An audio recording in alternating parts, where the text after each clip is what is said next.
20 21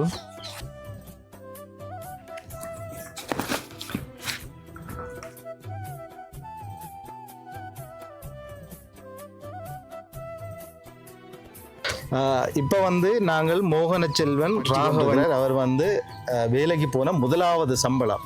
அவர் வந்து ஒரு உண்மையிலேயே வெளிநாட்டில் இருக்கிறவங்களை வந்து நாங்கள் நினைக்கிறோம் சாதாரணமாக வெளிநாட்டில் இருக்கிறவங்க தானே, அவங்க காசு தெல்லாம் தானே, அவங்கள்ட்ட நிறைய சம்பளம் இருக்குன்னு தானே தான் நாங்கள் யோசிப்போம். ஆனால் உண்மையிலேயே வெளிநாட்டில் இருக்கிறவங்களுக்கு வந்து அங்கே வாழ்கிறது கஷ்டம். ஏனென்றா அங்கே வந்து எல்லாத்துக்குமே விலை பொருளாதாரத்தில். இப்போ எங்களுக்கு இங்கே நாங்கள் உழைக்கிற சம்பளம் எவ்வளவு எங்களுக்கு காணாது வருதோ அதே மாதிரி அந்த நாட்டில் அவைகளுக்கு காணாது. அந்த நாட்டில் இருக்கிற பணத்தை இங்கே அனுப்பக்குள்ள அது கொஞ்சம் கூடுதலாக வருதே தவிர அந்த நாட்டில் அந்த பணம் அவைகளுக்கு காணாது. அப்படி இருந்தும் அவைகள் சில தேவைகளை வந்து கட்டுப்படுத்தி, இப்போ சில சாப்பாடுகளை அல்லது சில ஆடம்பர வாழ்க்கைகளை கட்டுப்படுத்தி அதற்கு ஊடாக வந்து சேகரிக்கின்ற பணத்தை தான் எங்களுக்கு அனுப்பினோம். அப்போ நாங்களும் வந்து இதை என்ன செய்யணும்னா சரியான முறையில் பிரயோசனமாக அதை பயன்படுத்தணும். பிள்ளைகளோட வருத்தத்துக்கு இப்போ தற்காலிகமாக இதை பயன்படுத்துங்க. வணக்கம் உறவுகளே, கேவிஆர் டிவிலேருந்து கேடி பாரதி. நாங்கள் நிற்கிறது பாரதிபுரம் 8ஆம் ஒழுங்கு என்ற ஒரு இடத்துல நிற்கிறோம். இங்கே வந்து நான் ஏற்கனவே ஒரு காணொலி ஒன்று பதிவு செய்திருந்தேன். இந்த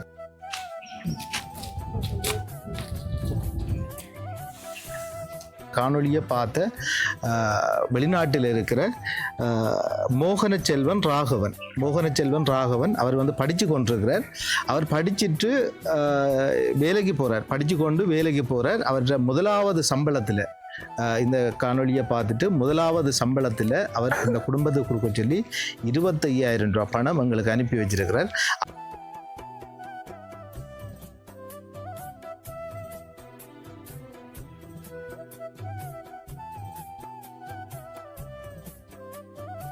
அந்த பணத்தை தான் கொடுக்க போகிறோம்.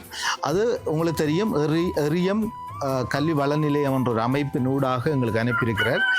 அந்த அமைப்புக்கு நான் மிக்க நன்றி சொல்கிறேன். ஏனென்றால் இப்படியான குடும்பங்களை தெரிவு செய்து அந்த குடும்பங்களுக்கு வழங்குறதுன்றது பெரிய விஷயம். அதுவும் படித்து கொண்டு வெளிநாட்டில் படித்து கொண்டு அந்த படிக்கிற நேரங்களில் வந்து வேலைக்கு போய் அதில் வர முதலாவது சம்பளத்திலே இந்த குடும்பத்துக்கு கொடுக்கறதுக்கு முன்வந்தன்றது இந்த ராகவனுக்கு நான் மிக்க நன்றி சொல்கிறேன். அவர் படித்து கொண்டு இன்னும் அவர் நல்ல உயர்ந்த நிலைக்கு வரணும் என்று சொல்லி கேட்டுக்கொண்டு நாங்களும் அந்த குடும்பத்தை சந்திப்போம்.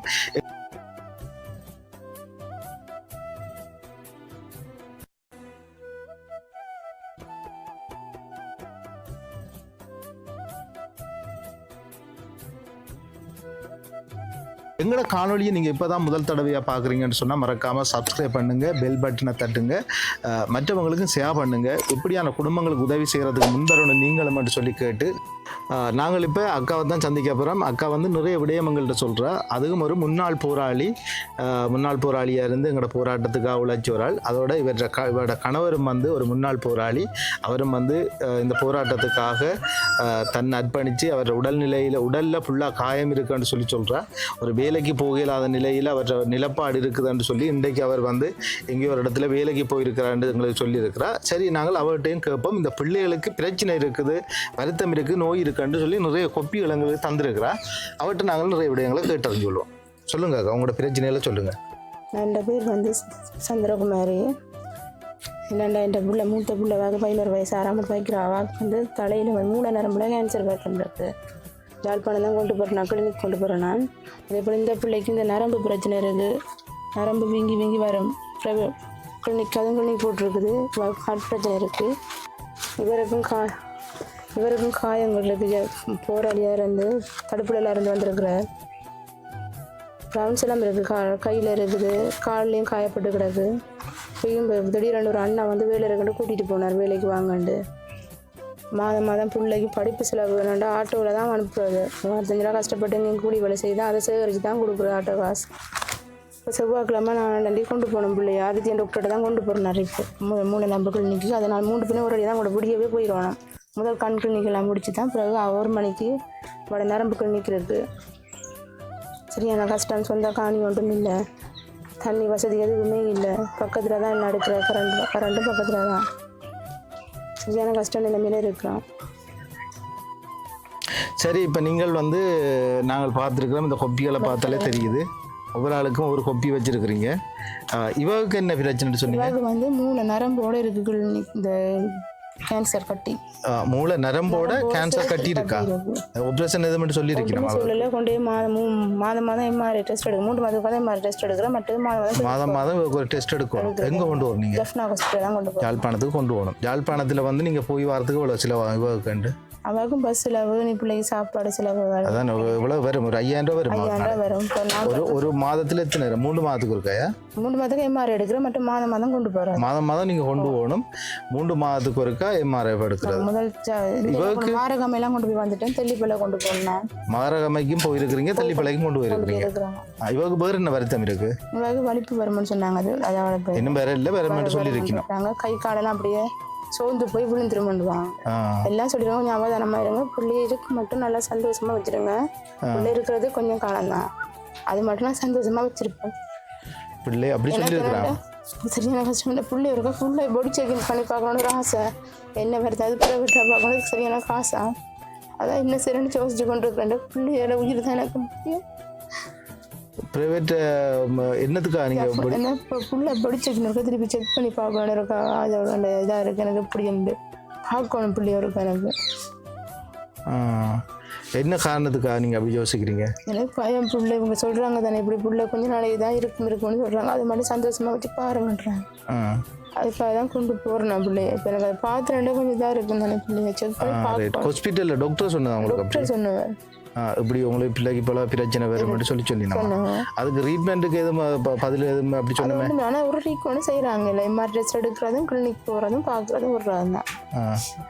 நீங்கள் கேட்கலையா? அதுக்கு என்ன கேட்கணும்னு சொல்கிறாங்க. நம்ம கொண்டு வாங்கண்டா கொண்டு அடையிறதான் நான் விட இடையில ஒரு வருத்தங்கள் வரும். கொண்டு போனது அண்டும் கொண்டு போய் எடுத்துகிட்டு வந்தேன்னா பிளட்டில் கிருமியாண்டு அதுவும் இருக்குது. ரிப்போர்ட் அதுக்குரிய ரிப்போர்ட்டும் இதில் இருக்குது. சரி, இவ்வளவுக்கு வேலை பிரச்சனை இருக்கு. இந்த பிள்ளைக்கு என்ன வருத்தம் இருக்கு? இந்த நரம்போட கண் திடீரெண்டு கண் தெரியாம வருமா? இந்த பக்கமா தான் வீங்கி இருக்கா? வீங்கி இருக்கு. கண் பிரச்சனை ஹார்ட் பிரச்சனை இருந்தது. அவருக்கும் ஹார்ட் பிரச்சனை இருக்கா? 3 பேர் கொப்பியும் இதுல இருக்கா?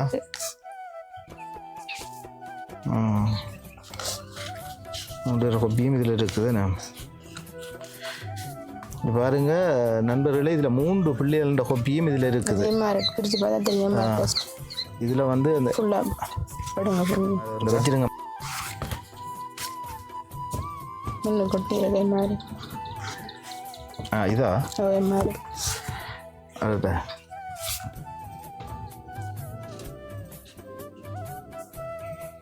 அந்த டாக்டர் பார்த்து சொன்னார் 5ஆம் மாதம் கிளினிக் போகல. பேசினார் டாக்டர் ஏன் கொண்டு போகலான்ட்டு.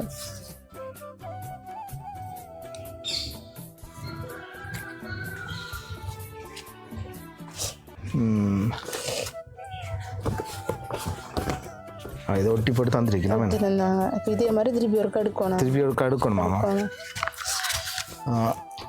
அதில்தான் தெரியும் வளர்ச்சி அப்படி வளர்ந்து வந்த கேன்சர் கட்டி எப்படி இருக்காண்டு. அது இப்பெல்லாம் தெரியுமாமா? இப்போ நீங்கள் இந்த காணி உங்களோட சொந்த காணி? இது என் சொந்த காணியில் நான் வந்து காடாக இருக்கிறனால துப்புராகிட்டு இருக்கிறேன். எவ்வளோ காலமாக இருக்கிறீங்க இந்த காணி? நான் 2021 நீங்கள் இப்போ ஜிஎஸோட கிராம சேவையாளர் வாரண்டு சனிக்கிழமை வாரண்ட செவ்வாய் தான் வருவேன். செவ்வாய்க்கிழமை வருவார். அவர் வந்து பார்த்தா தான் உங்களுக்கு முடிவு. உங்களுக்கும் வருத்தம் இருக்கா? எனக்கு இருக்கு. இந்த காய்கள் இருக்குது. ஹார்ட் அட்டாக் வந்தது சொன்னாங்க. 3 தரமா பிள்ளைகளோட இருக்கீங்க. எந்த கிளினிக்கு எங்கே வரலன்னு நான் சொன்னேன். பிள்ளைகளுக்காக தான் நான் போய் ஓடிச்சிருக்கேன். அவங்க சொன்னாங்க நீங்களும் கிளினிக் வரணும்மா, நீங்கள் நல்லா இருந்தால் தானே பிள்ளைகளை பார்த்து கொண்டு இருக்கீங்க. சரியோ? ஆனால் அதை பற்றி நான் யோசனை பிள்ளைகளை மட்டும் நான் காப்பாற்றி எடுக்கணும்.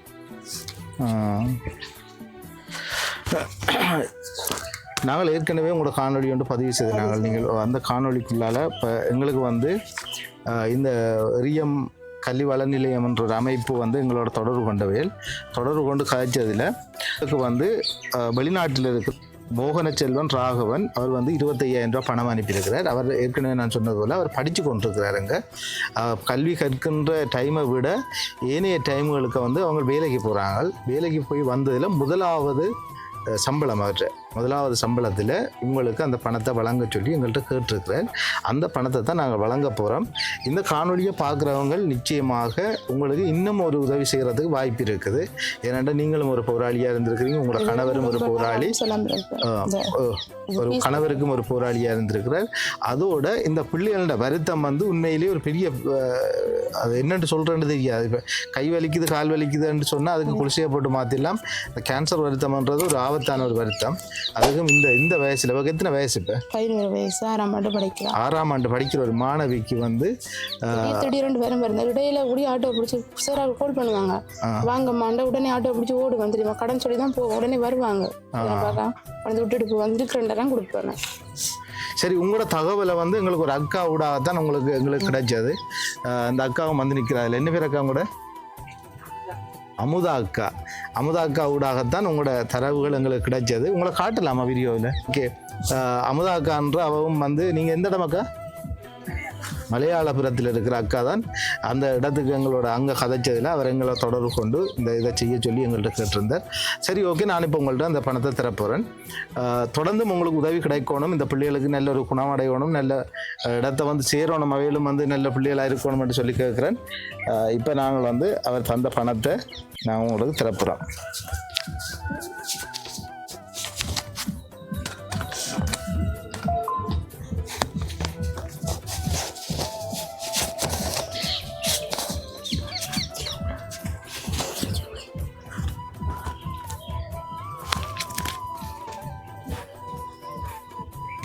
பிள்ளைக்கு என்ன பேர்? உங்களோட? விதுசாவா? விதுசா, தளபதி விதுசா. உங்களுக்கு என்ன பேர்? நிபுணி. இவங்களுக்கு பயன்படுத்துங்க. இனியும் வந்து ஒரு இனிவார பணங்கள் உங்களுக்கு இந்த காணொலியை பார்க்குறவங்க நிச்சயமாக ஒரு நல்ல ஒரு உங்களுக்கு உதவி ஒன்று செய்வாங்கன்னா மீண்டும் நாங்கள் வந்து உங்களுக்கு உதவி செய்கிறதுக்கு கட்டாயம் நாங்கள் இங்கே வருவோம். அவர் வந்து படித்து கொண்டு இந்த பணத்தை உங்களுக்கு தாரதுன்றது பெரிய விஷயம். இன்றைக்கு எத்தனையோ பேர் முதலாளிமார் இருக்கிறாங்க வெளிநாட்டில் இருந்தாலும் குறிப்பிட்ட ஒரு தொகையான ஒரு குறிப்பிட்டவர்கள் தான் வந்து இப்போ உதவி செய்து கொண்டிருக்கிறாங்க. சந்திச்சு அந்த உதவியை செய்கிறேன்னு தெரியாமல் யோசிச்சு கொண்டிருக்கிறாங்க. அப்படி யோசிச்சு கொண்டிருக்கிறார்களுக்கு நிச்சயமாக எங்களோட தொடர்பு கொள்ளுங்க. நாங்கள் வந்து இப்படியான உதவி திட்டங்களை நாங்கள் செய்து கொண்டிருக்கிறோம். வாங்க, அந்த அக்காட்ட இந்த பணத்தை கொடுக்கப்படுறோம். நாங்கள் அக்கா இங்கே வாங்க. இப்படி சொன்னீங்களா காசை? 5, 10, 15, 20, 21, 22, 23, 24, 25. ஓகே தானே? எனக்கு இந்த பிள்ளைகளுக்கு ஹாஸ்பிட்டல் செலவெல்லாம் பாரம்பரியத்து இந்த இந்த பண உதவி செய்த சகோதரிகளுக்கு ராகவன் தம்பி அவர்களுக்கு கடவுள் எப்பயும் துணையாக இருப்பார். சரி நண்பர்களே, நீங்கள் இந்த காணொலியை பார்த்துருப்பீங்க புள்ளான்னு நினைக்கிறேன். இந்த காணொலியை நீங்கள் பார்த்துருந்தீங்கன்னா நிச்சயமாக இப்படியான குடும்பங்கள் வந்து இங்கே எங்களோட இலங்கையில் வந்து நிறைய பேர் இருக்கிறாங்க. இங்கே மட்டும் இல்லை, எங்களுக்கு வந்து திருவோணமலையிலேருந்து எங்களுக்கு தொடர்ந்து ஃபோன் எடுத்து கொண்டிருக்கணும், மட்டக்களப்பிலேருந்து ஃபோன் எடுத்து கொண்டிருக்கணும், மன்னார்லேருந்து ஃபோன் எடுக்கிறாங்க, யாழ்ப்பாணத்துலேருந்து ஃபோன் எடுக்கிறாங்க, திருவோணமலையிலேருந்து ஃபோன் எடுத்து கொண்டிருக்கிறாங்க. அதே போல் மன்னார்லேருந்தும் எங்களுக்கு ஃபோன் எடுத்து கொண்டிருக்கணும். நாங்கள் ஃபோனை எடுத்து இவ்வளவு தூரம் நாங்கள் போய் அந்த உதவி திட்டங்களை செய்கிறோன்றது எங்களுக்கு சின்ன பிரச்சனை. ஆனால் நாங்கள் போய் அந்த காணொலியில் பதிவு செய்த உடனே எங்களுக்கு அந்த பணங்கள் கிடைக்குமா இருந்தால், அல்லது ஏற்கனவே எங்கள்கிட்ட ஒரு பணங்கள் வேறு சிலர்கிட்ட இருக்கிறது போல எங்கள்கிட்டையும் அந்த பணங்கள் இருக்குமென்னா நாங்கள் போக்குள்ளேயே அவங்களுக்கு ஒரு உதவி திட்டத்தை செய்யலாம். ஆனால் எங்கள்கிட்ட அப்படி இருக்கிறதில்ல. நாங்கள் ஏற்கனவே வந்து ஒரு காணொலியை பதிவு செய்து அதை நாங்கள் யூடியூப் தளத்திலேயோ அல்லது டிக்டாக் வலைத்தளத்திலேயோ நாங்கள் அதை போட்டால் பிறகுதான் உதவி திட்டங்கள் கிடைக்குது. இப்படியான இடங்களுக்கு நிறைய பேர் இருக்கிறாங்க. உங்களுக்கு சாதாரணமாக இல்லை, எங்களிடத்தில் நிறைய பேர் இருக்கிறாங்க. எல்லா மாவட்டத்திலையும் இப்படியான குடும்பங்கள் இருக்குது. இன்னும் எவராலையுமே இனங்காணாத இடங்கள் சிலது இருக்குது. நாங்கள் அவங்கள தேடித்தான் நாங்கள் உதவி செய்கிறோம். அதோட நாங்கள் இன்னொரு இடத்துக்கும் உதவி செய்து கொண்டு வரோம். நீங்கள் அடிக்கடி எங்களோட காணொலிகளை பார்த்துருப்பீங்க. அப்பா அம்மா இல்லாத பிள்ளைகள், அதோட அப்பா இல்லாமல் பாடசாலைக்கே போக முடியாத மிகவும் வறுமை கோட்டுக்குள்ளே இருக்கிற மாணவர்களுக்கும் நாங்கள் உதவி செய்கிறோம். எங்களோட காணொலிகளை பார்க்குறீங்க, இப்படியான பிள்ளைகளுக்கு நீங்கள் உதவி செய்யணும்னு சொல்லி நீங்கள் நினைப்பீங்களா இருந்தால் நிச்சயமாக எங்களோட காணொலியோட நீங்கள் தொடர்பு கொண்டு எங்களோட தொடர்பு கொள்ளுங்க. நிச்சயமாக அந்த பிள்ளைகளுக்கு நாங்கள் உதவி செய்வோம். நன்றி, வணக்கம்.